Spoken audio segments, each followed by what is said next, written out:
Hello, my name is Lourdes Brown, and I am reading the article Finding Hope, Celebrating Progress Amid Uncertainty. It's written by Mindy of Indivisible 845. While we wake up every morning and hear more fearful news, it's important occasionally to focus on some of the wins and hope that over time these positive outcomes can continue. This month, let's take a moment to reflect on what has worked and acknowledge the progress made.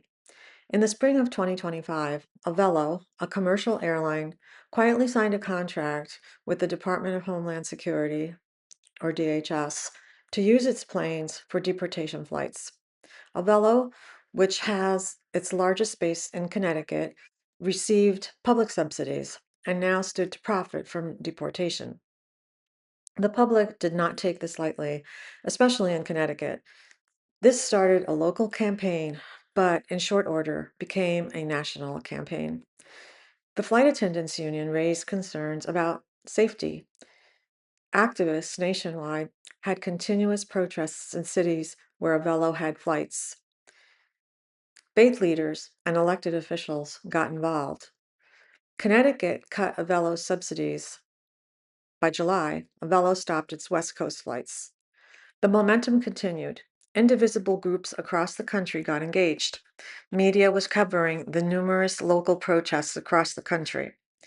Finally, the backlash paid off when in early January of 2026, Avello announced the end of its work with DHS. A pastor from Connecticut, upon hearing the news, said, quote, "The big lesson here is that human suffering is not profitable," unquote. The Trump administration has a $38 billion plan to transform more than 20 industrial warehouses across the country into detention centers.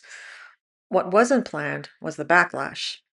In numerous communities across the country where Immigration and Customs Enforcement, or ICE, is planning to build a facility, there have been protests and packed public meetings.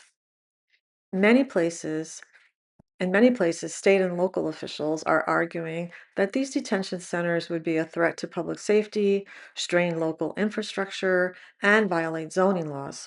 This is not only happening in blue states, but in some deeply red states as well. One of the planned locations is right here in Chester, New York, where local officials, both Democrats and Republicans, are pushing back.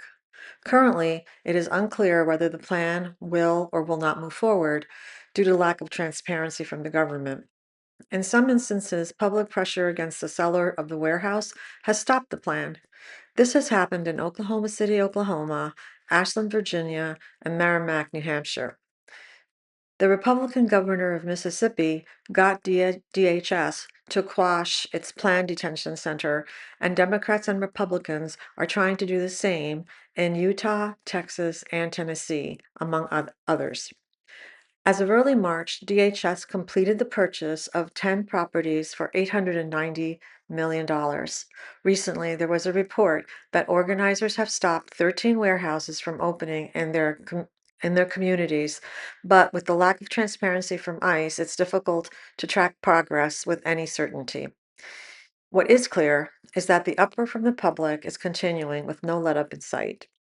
On his first day in office, President Trump rescinded a Biden-era policy that designated schools, hospitals, and churches as sensitive locations or protected areas, exempt from routine immigration enforcement. Since then, many schools at least adopted protocols for staff to follow if ICE should request access. The concern, even with these protocols, was whether staff were sufficiently trained to react without panic.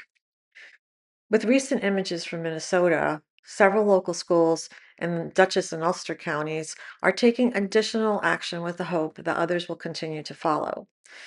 At the end of January, the Kingston School District adopted a 9-point plan.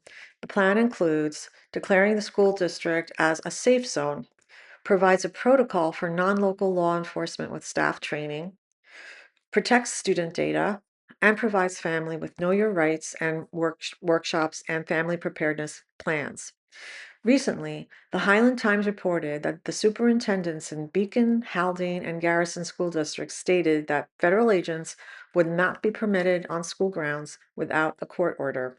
In addition, the Beacon Board of Education recently held a meeting listening to comments from concerned citizens requesting that it do more to strengthen its policies to ensure children are safe.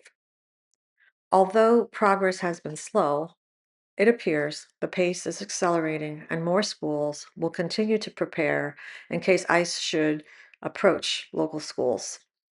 With all the cruelty we see throughout the country daily and the fear it generates, it is often difficult to see the wins.